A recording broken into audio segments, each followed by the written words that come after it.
kiss her, just like in the movie." The chant started as a low rumble in the VIP section of the rooftop lounge, fueled by expensive champagne and the heady rush of a box office smash before swelling into a roar that drowned out the thrumming bass of the music.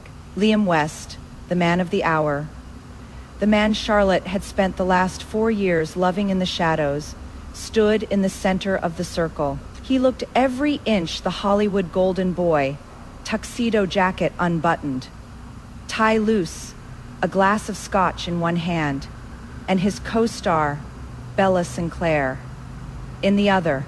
They looked at each other, that practiced electric chemistry sparking under the flashbulbs. Liam flashed that crooked, charming grin that had plastered billboards across America, and then, without a second's hesitation, he dipped Bella low and planted a searing kiss on her lips. The crowd went feral. Charlotte stood on the periphery, holding Liam's vintage leather jacket, feeling the cold night air of Los Angeles bite through her thin silk dress. She wasn't the lead actress. She wasn't even the celebrated director.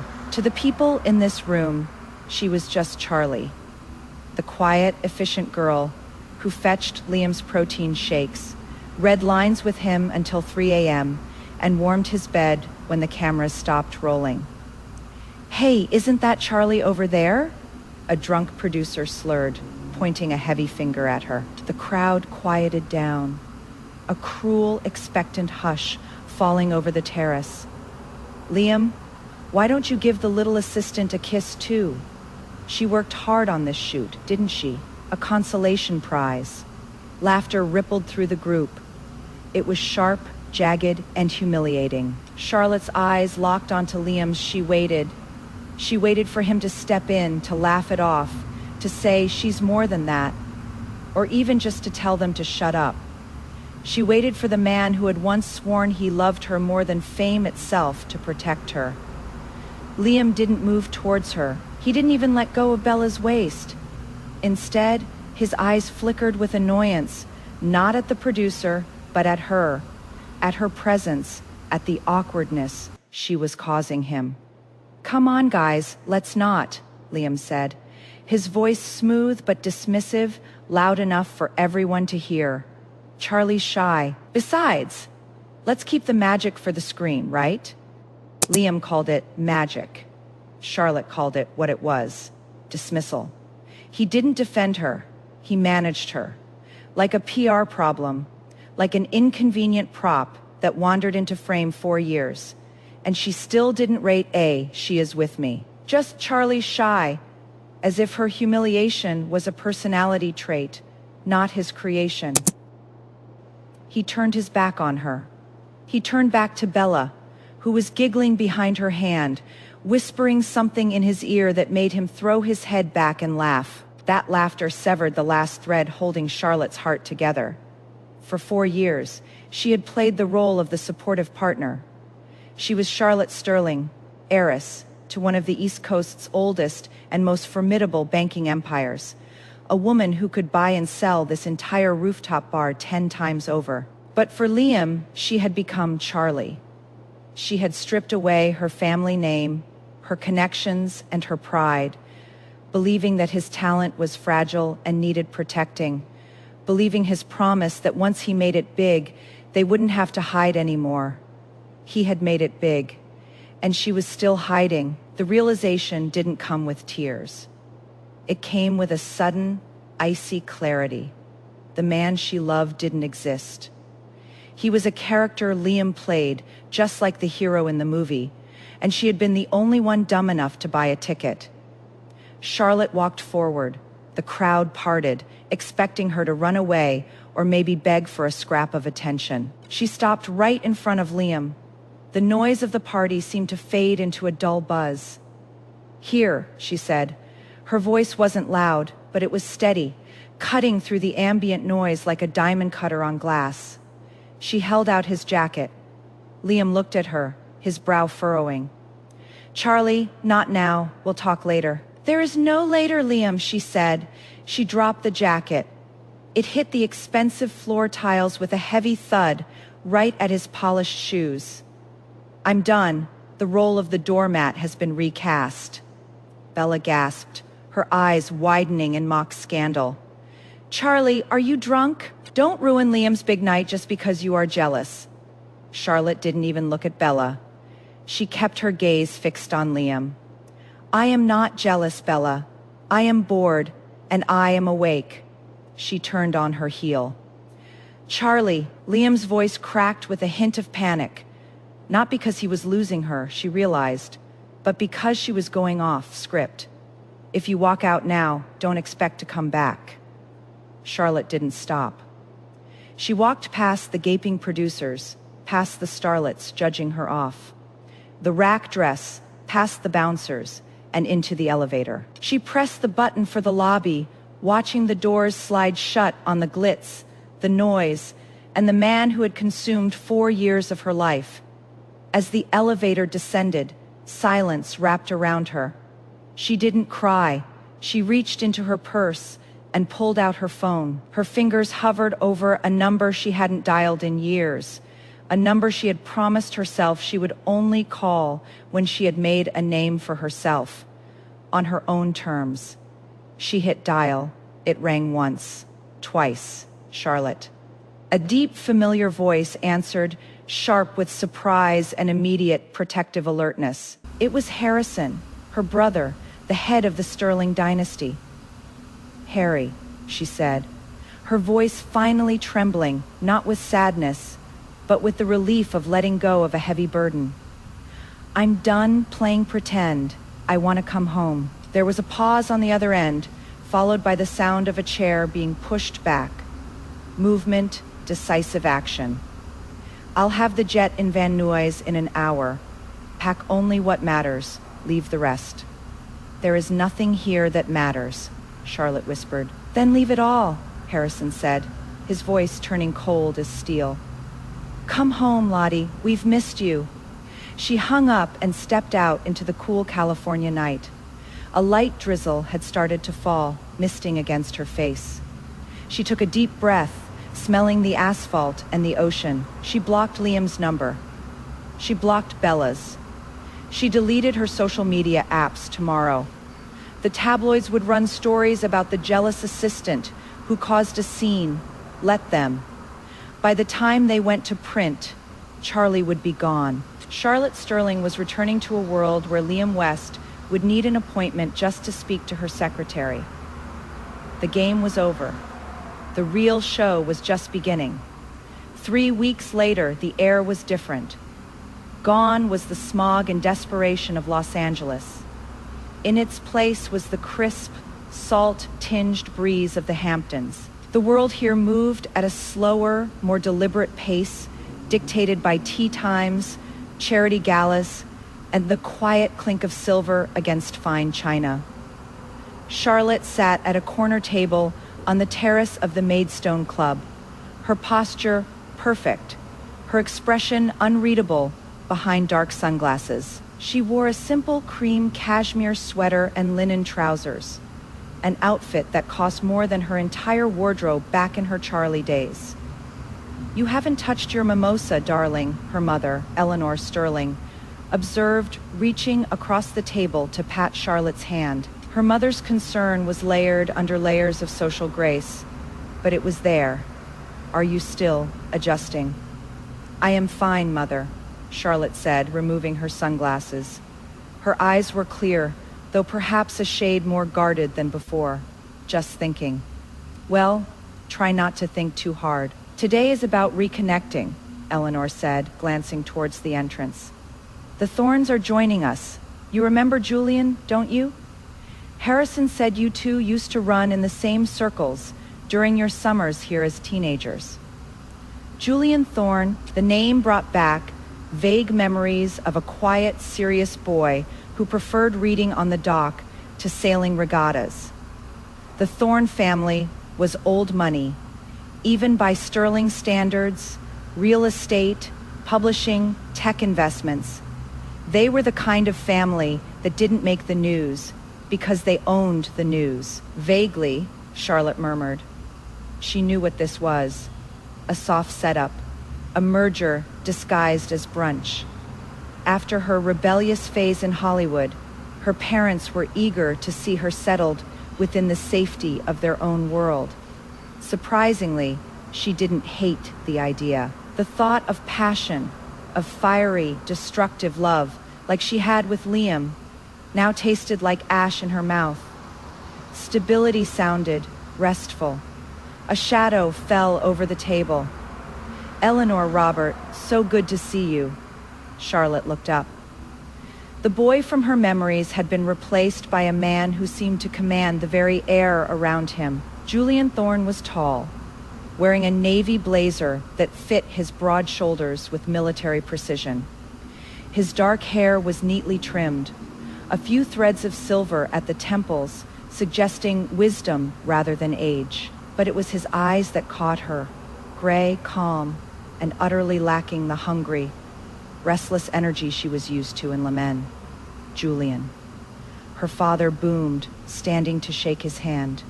"Good of you to make time for us." "For the Sterlings always," Julian said. His voice was deep, a smooth baritone that vibrated pleasantly in the air. He turned to her. "And this must be Charlotte. It's been a long time." He didn't look at her like a prize to be won or a connection to be exploited. He looked at her with simple, polite recognition. "It has," Charlotte said, extending her hand. His grip was warm and firm, brief but solid. "Please call me Charlotte, Charlie. Charlie didn't come back from the West Coast." Julian's eyebrow quirked slightly, a flicker of intrigue passing through his gaze. "Charlotte, it is. A strong name. It suits you." The brunch proceeded with the rehearsed ease of their social stratum. They discussed market trends, the upcoming sailing season, and the preservation of the local lighthouse. Julian spoke little, but when he did, he was insightful, his observations sharp but never unkind. He listened more than he talked, a trait so rare in Charlotte's recent life that it felt almost exotic. As coffee was served, the parents conveniently decided to greet acquaintances at another table, leaving Charlotte and Julian alone in the dappled sunlight. The silence stretched, not awkward, but comfortable. Julian took a sip of his black coffee, setting the cup down with a soft click. "So," he started, looking directly at her, "the rumor mill says you are recovering from a broken heart. My mother says I am in need of a wife who understands our world. I assume that's why we're both here." Charlotte blinked, startled by his directness. It was refreshing. "You don't beat around the bush, do you?" "I value efficiency," Julian said, a ghost of a smile touching his lips.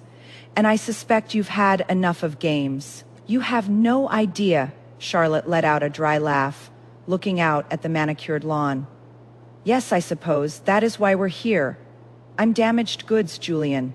I spent 4 years erasing myself for a man who traded me in for a tabloid headline.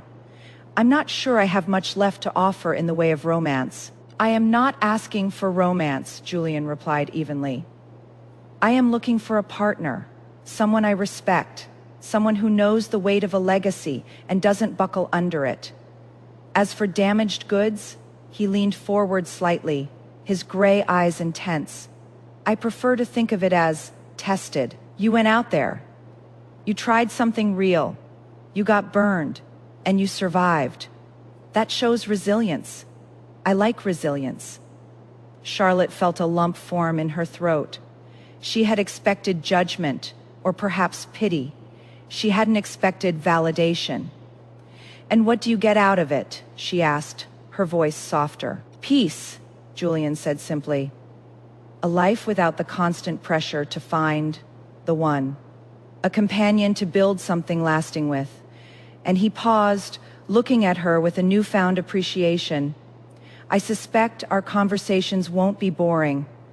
Is that a proposal, Mr. Thorne?" "Let's call it a proposition for a strategic alliance," he corrected, though his eyes were warm. We start with dinner next week, no pressure. Just getting to know the person who came back from the West Coast. Charlotte looked at him, really looked at him. He was handsome. Yes, but more importantly, he was real. He was solid ground after years at sea. Dinner sounds acceptable, she said, a genuine smile finally reaching her eyes. Good. Julian checked his watch, a vintage Patek Philippe. Would you like to walk? The gardens are quite nice this time of year. And I believe your father is currently cornering the club president about the greens fees. We should probably make ourselves scarce. Charlotte laughed, a sound that surprised her with its lightness. She stood up. As she did, her linen napkin snagged on the edge of the table, sending her fork clattering to the ground. Before she could even bend down, Julian was there. He picked up the fork, placed it on a side plate, and then, noticing her shoelace on her espadrille had come undone. He didn't straighten up immediately. Instead, Julian Thorne, CEO of Thorne Capital, went down on one knee on the terrace of the Maidstone Club. With efficient, gentle movements, he retied the silk ribbon of her shoe. He didn't make a show of it. He didn't look around to see who was watching. He just did it because it needed doing. There, he said, standing up and brushing off his knee. Can't have you tripping. The path is gravel. Julian Thorne, CEO, billionaire, man who could buy small countries, knelt on gravel to tie her shoe. Not for the cameras, not for the story. Because it needed doing. Liam made Charlotte carry his jacket in the rain. Julian made sure she wouldn't trip on a garden path. That is not romance, that is respect. And Charlotte had forgotten what that looked like. Charlotte stared at him, her heart doing a strange, unfamiliar flip in her chest. Liam had never tied her shoes. Liam used to walk 10 paces ahead of her, complaining if she lagged behind. Thank you, she whispered. Shall we? He offered his arm. Charlotte slipped her hand into the crook of his elbow. The fabric of his jacket was rough and expensive under her fingers. He felt strong. He felt safe. We shall, she said. As they walked away from the terrace, Charlotte didn't notice the flash of a phone camera from a nearby table. Capturing the moment the Ice King Julian Thorne knelt for the prodigal Sterling daughter. Nor did she care, for the first time in a long time, she wasn't walking in anyone's shadow. She was walking beside someone, and the view from here was spectacular. The picture of Julian kneeling to tie Charlotte's shoe didn't just stay on a random phone. By Monday morning, it was everywhere. The Prince of Wall Street kneels for mystery woman, Julian Thorne, off the market. Who is the Cinderella of the Hamptons, ex-actress? Charlie resurfaces as Charlotte Sterling. The internet, as usual, had done its detective work with terrifying speed. Within hours, the narrative shifted from a romantic mystery to a scandalous revelation. Side-by-side photos appeared. One of a disheveled Charlie holding Liam West's jacket at the disastrous wrap party, looking small and defeated, the other of Charlotte Sterling, radiant in cream cashmere, looking down at one of New York's most eligible bachelors with a soft smile. Charlotte sat in her brother's office in the Sterling Tower, scrolling through the comments on her iPad with a detached fascination. Wait, that assistant girl is a Sterling. Liam West fumbled the bag of the century. She looks so much happier. Julian Thorne is a massive upgrade. Gold digger, honey. She is the gold mine. But not all comments were kind. Bella Sinclair's fan base had mobilized. She's just trying to make Liam jealous, pathetic. On's a doormat. Always a doormat. Julian will get bored too. Stop reading that trash, Lottie, Harrison said, snatching the iPad from her hands. He tossed it onto his mahogany desk. It's beneath you. It's fascinating, Harry, Charlotte replied, leaning back in the leather chair. 3 weeks ago, I was invisible. Now I'm a topic of national debate. Fame is such a fickle, ugly thing. It's about to get uglier, Harrison warned, his expression grim. Liam's publicist has been calling. They want a joint statement clarifying that your breakup was amicable. They're terrified this new identity of yours will hurt his everyman image if people realize he treated a sterling like a servant. Let them panic, Charlotte said coolly. I'm not signing anything. Just then, her phone buzzed. It wasn't Liam, it was Julian. Lunch? I know a place in Tribeca that has zero paparazzi and excellent truffles. A smile tugged at her lips despite herself. Go, Harrison said, seeing her expression. He's a good man, Lottie. And right now, being seen with him is the best protection you can have. It sends a message. The restaurant Julian chose was tucked away behind an unmarked door, an exclusive members only club that catered to people who valued privacy over prestige. I saw the news, Julian said after they had ordered. He didn't look worried. He looked amused. My PR team is having a field day. Apparently, our engagement is trending higher than the Knicks game. I'm sorry, Charlotte sighed, swirling her water. I didn't mean to drag you into my drama. My past is messy. We all have pasts, Charlotte. Julian reached across the table, his hand covering hers. His skin was warm. The difference is, yours is currently being rewritten, and I happen to like the new draft. Even if it comes with an army of internet trolls calling me a rebound, let them talk, Julian shrugged. Lions don't lose sleep over the opinions of sheep. Besides, he pulled out his phone. I took the liberty of posting something. I hope you don't mind. Charlotte opened her own phone. There, on Julian's official, rarely used Instagram account was a new photo. It wasn't the viral shoe tying picture. It was a candid shot from moments later, just their backs, walking away into the gardens, arm in arm.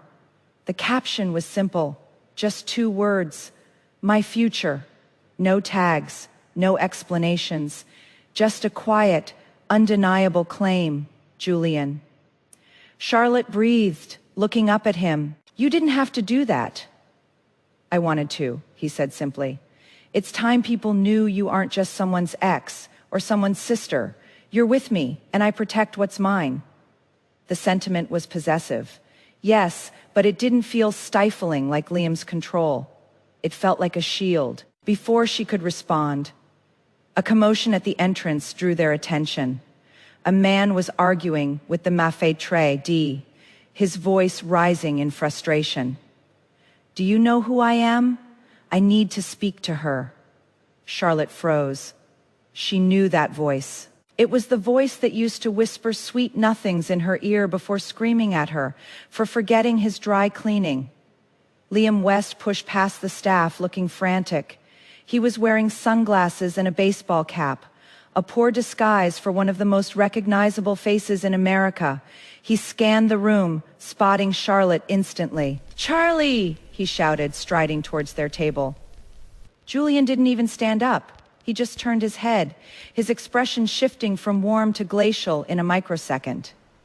Charlotte, Liam corrected himself, as he got closer, stopping breathlessly at their table. He ignored Julian entirely. We need to talk. Now, you can't just ghost me and then pop up dating him. He gestured wildly at Julian. Do you know what this is doing to my press tour? People are saying, I used you, didn't you? Charlotte asked, her voice calm. She didn't stand up either. She didn't feel the urge to run or hide. Sitting next to Julian, she felt untouchable. It's complicated. You know how the industry works. Liam raked a hand through his hair. Look, Bella means nothing. It's just for the movie. Come back to LA. I'll fire the publicist. We can fix this.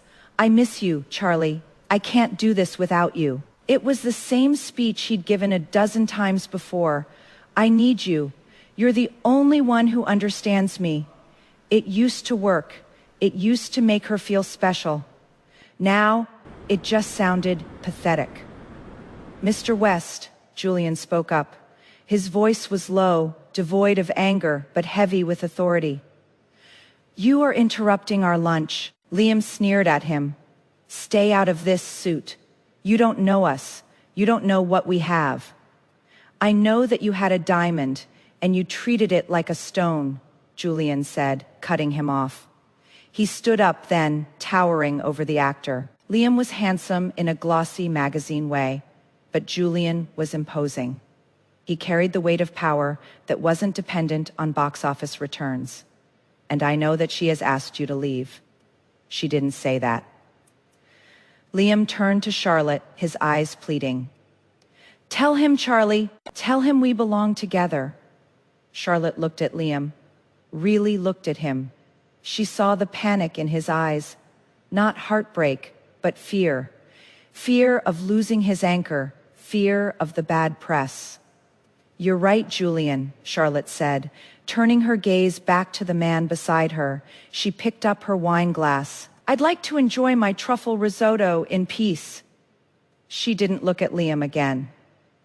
You heard the lady, Julian said. Security is on their way. I suggest you leave before the paparazzi outside get a shot of you being escorted out. That wouldn't fit the hero narrative, would it? Liam stood there for a moment, his mouth opening and closing like a fish. He looked from Charlotte's indifferent profile to Julian's steel gaze. Defeated, he spun around and stormed out, muttering curses under his breath. As the door closed behind him, the tension in the room dissipated. Julian sat back down, adjusting his cuffs. My apologies, he said. I thought this place had better screening. It wasn't the restaurant's fault, Charlotte said. She reached out and took Julian's hand again. Thank you for standing up, but mostly for letting me speak for myself. Always, Julian squeezed her hand, though I must say, his acting is better on screen. That speech was terrible. Charlotte laughed, and this time it was full and free. He needs a new writer, but I'm retired from that job. Good, Julian smiled, his eyes crinkling at the corners. Because I have a feeling your new role is going to be much more fulfilling. Under the table, he didn't let go of her hand, and Charlotte didn't want him to. The ghost of Charlie was fading, exorcised by the reality of a man who saw her, heard her, and held her fast. The weeks that followed were a whirlwind, not of chaos, but of quiet, luxurious integration. Charlotte found herself slipping into Julian's world with an ease that surprised her. It wasn't just the galas or the charity auctions. It was the Sunday mornings reading the paper in his Tribeca penthouse, the late-night discussions about art and politics, the way he knew exactly how she took her tea, Earl Grey, splash of milk, no sugar, without ever having to ask. He didn't try to change her. When she mentioned missing acting, he didn't scoff. Instead, he bought her a first edition play script of A Streetcar Named Desire and encouraged her to join the board of a prestigious Manhattan theater company. He valued her mind, her background, her essence. Meanwhile, in Los Angeles, the storm was brewing. Liam's new movie, despite the initial hype, was tanking. Critics called his performance hollow and uninspired. Without Charlotte to run lines with him, to break down the emotional beats of every scene, his acting had lost its depth. Bella Sinclair wasn't helping. Her social media antics, posting bikini photos from Liam's pool with captions like Queen of the Castle, were alienating his core fan base. Desperation makes people do foolish things. Charlotte was in her family's library, reviewing grant proposals for the theater. When Harrison strode in, he looked like the cat that had not only eaten the canary, but also acquired the deed to the canary's cage. Remember that little production company Liam started, Mirage Studios? Harrison asked, pouring himself a scotch. Vaguely, Charlotte replied, not looking up. He leveraged everything to fund it, said he wanted creative control. Well, he has no control now. Harrison took a sip, savoring the burn. He overextended. Several of his investments went south, and with the box office numbers dropping, his creditors got nervous. They called in the loans. Charlotte looked up, a sinking feeling in her stomach, not for Liam, but for the inevitability of what her brother was about to say. And Julian and I bought the debt, Harrison grinned, a shark. Like expression that mirrored their father's. As of this morning, Sterling, Thorne Holdings owns Mirage Studios. Effectively, we own Liam West. Charlotte put down her pen. You bought his company. Why? Busyness, Lottie. Their library has value, and this studio lot is prime real estate. Harrison shrugged, but his eyes danced. And admittedly, a little bit of pleasure. Julian thought it would be poetic. Julian, Charlotte blinked. This was his idea. He approached me last week, said he didn't want you to ever worry about that man using your name for clout again. Now, if Liam wants to work, he works for us. If he wants to speak to the press, he clears it with us. We control the narrative. Before Charlotte could process this, her phone rang. It was an unknown number, but she knew who it was. She answered, putting it on speaker. Charlie? Liam's voice was ragged, stripped of all its usual charm. Is it true? Did you buy me? I didn't buy you, Liam, Charlotte said calmly. Harrison and Julian bought a failing asset. This is revenge, isn't it? He spat. You're ruining me because I didn't choose you. No, Liam, Charlotte said, feeling a strange sense of pity. You ruined yourself. You chose the spotlight over substance, and now the bulb has burned out. We're just changing the fixture. I'll sue. I'll tell everyone. Tell them what? Harrison's voice boomed from across the room. That you're a bad investment. Go ahead. But remember, per your new contract, any unauthorized interviews will result in a breach that will cost you more than you've ever earned. You're an employee now, Liam. Start acting like one. Harrison ended the call. Charlotte sat in silence for a moment. It wasn't the euphoric rush of victory she might have expected in a movie. It was just closure. The final door slamming shut on a drafty, empty room. Are you okay? Harrison asked, his bravado softening. I think so. Charlotte stood up, smoothing her skirt. Actually, I think I'm better than okay. I think I'm free. That evening, Julian came over for dinner. He didn't mention the acquisition. He didn't gloat. He simply arrived with a bouquet of white hydrangeas, her favorite, and a bottle of vintage Bordeaux that ate on the terrace watching the sun set over the city skyline. Harrison told me, Charlotte said eventually, swirling the dark red wine in her glass. Julian paused, cutting his steak. Are you angry? No, she said honestly. I didn't think you cared that much about petty revenge. It's not revenge, Charlotte. Julian looked at her, his expression serious. It's housekeeping. He was a loose end, a nuisance that kept trying to drag you back into the mud. I simply swept him up. You bought a multi-million-dollar studio to sweep up. Charlotte raised an eyebrow. I would burn down the world to clear a path for you, Julian said quietly. The intensity in his voice made her breath hitch. Buying a studio was the polite alternative. He reached across the table, his fingers tracing the line of her jaw. You are Charlotte Sterling. You are magnificent, intelligent, and kind. You deserve a life where the only drama is on a stage you control, not in your living room. I intend to give you that life. Tears pricked Charlotte's eyes for so long. She had equated love with pain, with sacrifice. She didn't know it could feel like this, like being cherished, like being elevated. "Julian," she whispered, "I think I'm falling in love with you." He smiled, that rare, genuine smile that transformed his face. "Good, because I'm already there.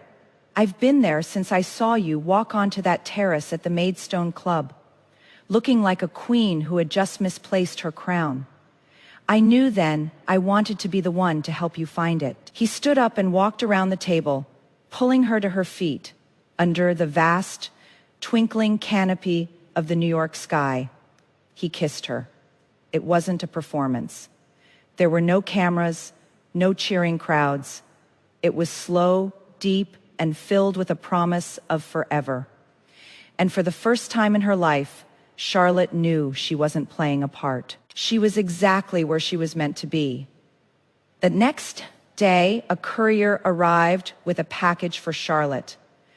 Inside was a script, not just any script. It was the lead role in the prestigious theater production she had joined the board of. A note from the director was attached. "We need someone who understands loss and grace and the—" "We think that's you." She didn't need Liam. She didn't need Hollywood. She had her talent, she had her family, and she had Julian. Charlotte picked up a pen and circled the word yes. The curtain was rising on Act 2, and this time she was writing the ending. The Starlight Awards were the pinnacle of the East Coast social and artistic calendar. It wasn't just an award show. It was a coronation where old money met high art.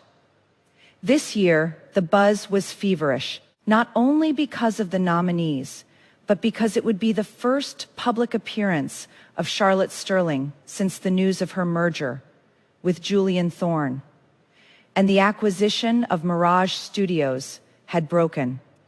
Charlotte stood in front of the full-length mirror in Julian's penthouse. Her gown was a custom Valentino, a cascading waterfall of midnight blue velvet that hugged her curves and pooled at her feet. Around her neck sat the sterling sapphires, a necklace that hadn't been worn in public since her grandmother's time. Breathtaking, Julian's voice came from the doorway. He was in a tuxedo, looking devastatingly handsome. He walked over, resting his hands on her shoulders, his gaze meeting hers in the reflection. "You look like you own the night." "I feel like I might throw up," Charlotte admitted, smoothing the velvet over her hips. "Everyone will be watching, waiting for me to trip, waiting for Charlie to show up." "Let them wait." Julian kissed the side of her neck, sending a shiver down her spine. "Charlie is a ghost. Charlotte Sterling is real, and she has nothing to prove." He turned her around, his hands sliding down to hold hers. "And remember, I'll be right beside you. If anyone looks at you the wrong way, I'll buy their mortgage." Charlotte laughed, the tension in her chest loosening. "You can't just buy everyone's debt, Julian. Watch me," he winked. The red carpet was a blinding gauntlet of flashes and screams. But this time, Charlotte didn't shrink. She walked with her head held high, her hand tucked securely in Julian's arm. When reporters shouted questions, "Charlotte, is it true about the baby? Julian, when is the wedding?"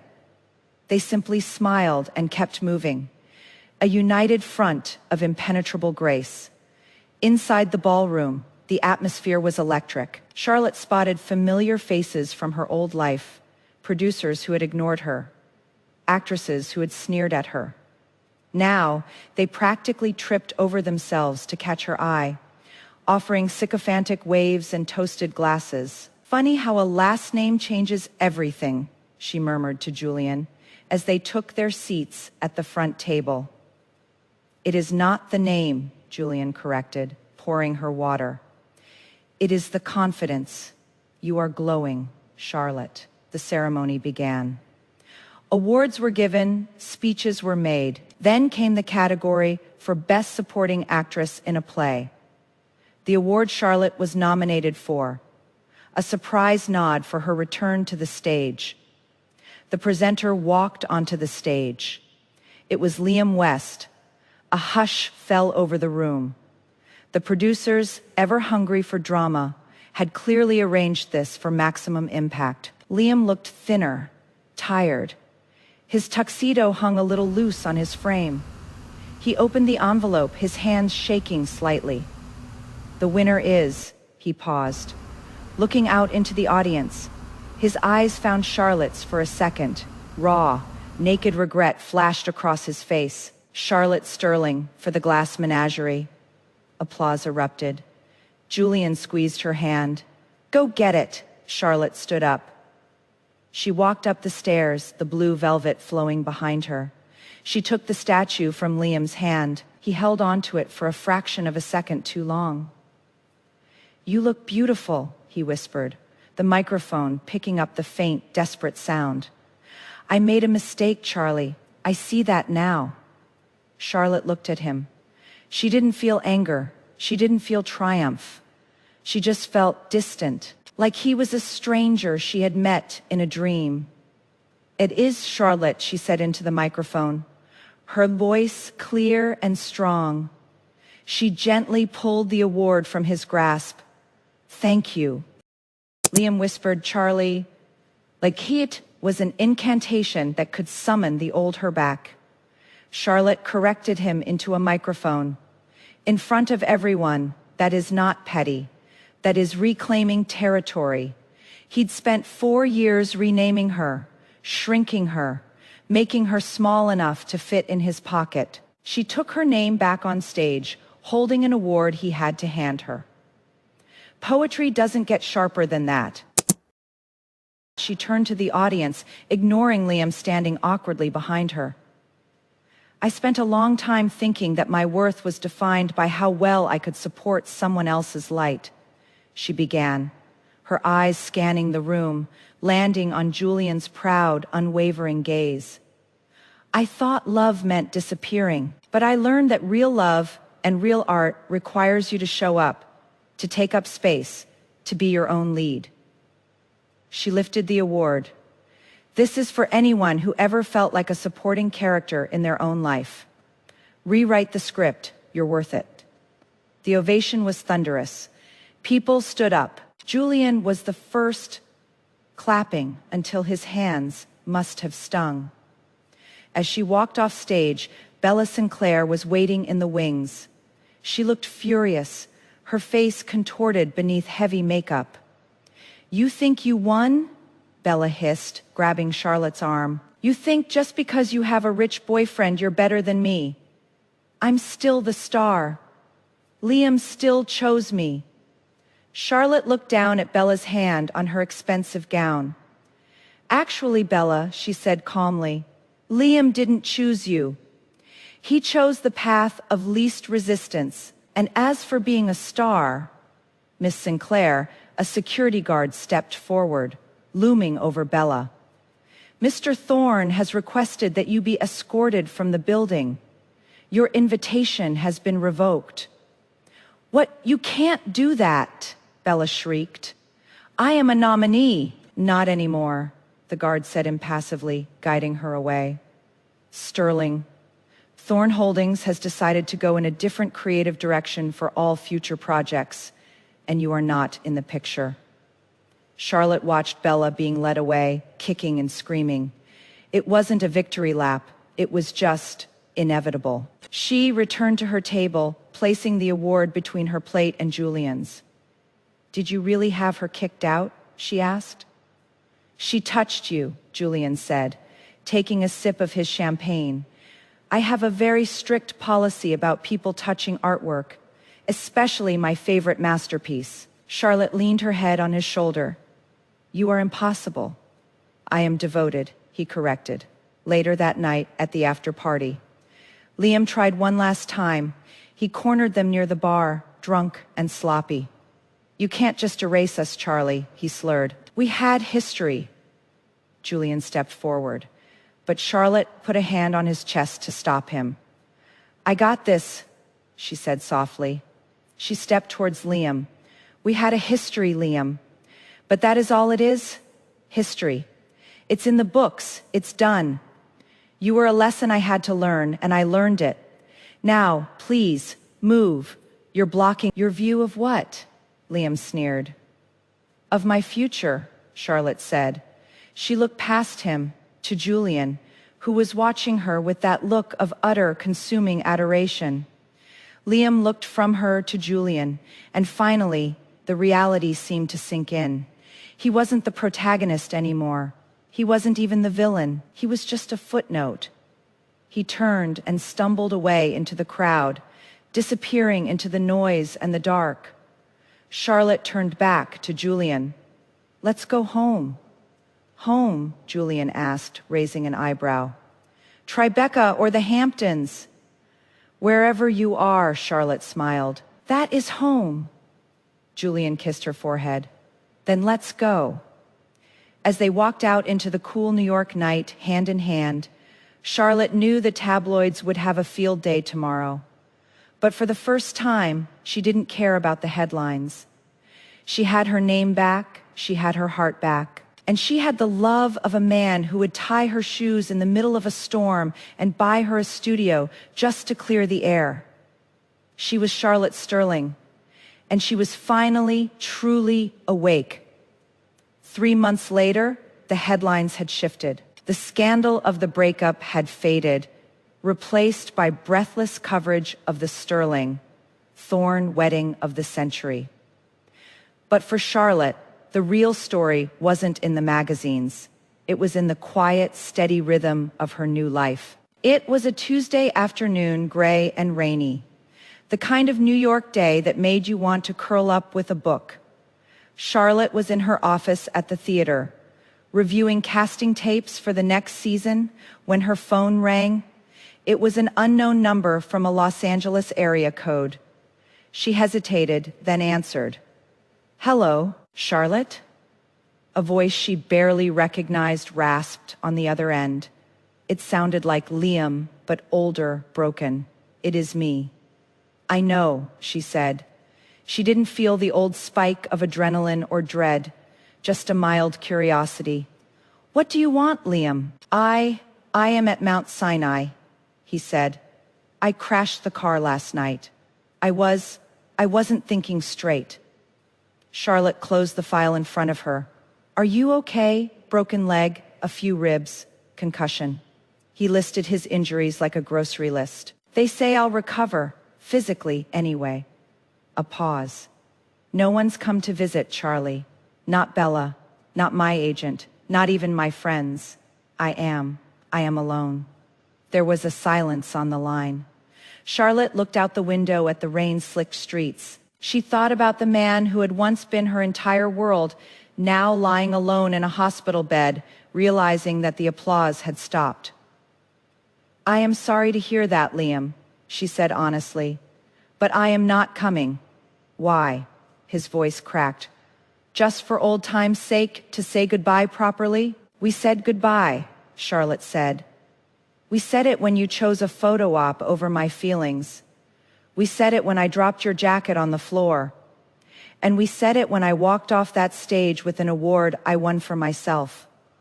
Please, he whispered.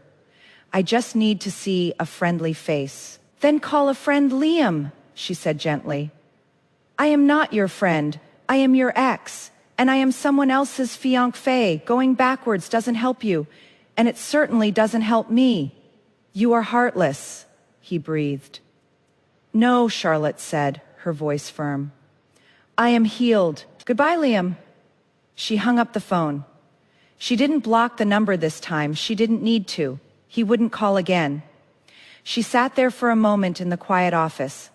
Then she picked up her bag and walked out. Downstairs, a familiar Blacktown car was waiting at the curb. The window rolled down as she approached, revealing Julian. He was working on his tablet, but the moment he saw her, he put it away. His face lit up with that special warmth reserved only for her. Rough day? He asked, noting her expression as he opened the door for her. Just tying up loose ends, Charlotte said, sliding into the seat beside him. The car smelled of leather and his cologne, cedar and rain. It smelled like home. Well, I have something to cheer you up, Julian said. He pulled a small velvet box from his pocket. Charlotte's breath hitched. "Julian, we haven't even set a date yet." "Open it," he urged, his eyes twinkling. She opened the box. Inside wasn't a ring. It was a key, an old-fashioned, heavy iron key. "What is this?" "It is the key to the villa in Lake Como," Julian said. "The one you admired in that magazine last month." "I bought it," I thought. "Maybe we could go there, just us. No press, no galas, no scripts, just Charlotte and Julian." Charlotte stared at the key, then at him. "You bought a villa in Italy because I liked a picture. I told you." He took her hand, kissing her knuckles. "I am efficient, and I intend to spend the rest of my life making you happy. I figured I should start with good real estate." Charlotte laughed, tears springing to her eyes. She leaned over and kissed him, a kiss full of gratitude, passion, and a profound, abiding peace. "Yes," she whispered against his lips. "Let's go." As the car pulled away into the New York traffic, merging seamlessly with the flow of the city, Charlotte looked back one last time. The skyline was vast and indifferent, a testament to time and change. Somewhere back there was a hospital room, with a lonely man realizing too late what he had lost. Somewhere back there was a rooftop party, where a girl named Charlie had woken up. But ahead was Lake Como. Ahead was the theater. Ahead was a man who loved her not for the role she played, but for the woman she was. The credits were rolling on her old life, but the lights weren't going down. They were just coming up on a new, brilliant, unscripted day. Here's the thing about men like Liam. They don't fall in love with you. They fall in love with what you do for them. Charlotte wasn't his girlfriend. She was his unpaid life coach, script supervisor, emotional support animal, and occasional furniture. The moment she stopped being useful, she stopped being visible. And Julian didn't need Charlotte to be useful. He needed her to be herself. He didn't ask her to shrink. He bought her a theater so she could expand. That is not a fairy tale. That is what happens when a man sees you as a person instead of a service provider. The cruelest part of Charlotte's story isn't that Liam betrayed her. It is that she betrayed herself first. She stripped away her name, her family, her power, thinking that is what love required. She made herself Charlie because Liam convinced her that Charlotte Sterling was too much, too rich, too intimidating, too real. But here is what Liam never understood. You can't dim a diamond. You can only make yourself look foolish for trying. So here is my question. When did you realize that supporting someone's dreams had turned into erasing your own? When did you understand that love isn't supposed to require you to become smaller? Drop it in the comments because I think we've all played Charlie at some point. The only question is, how long did it take you to remember your real name?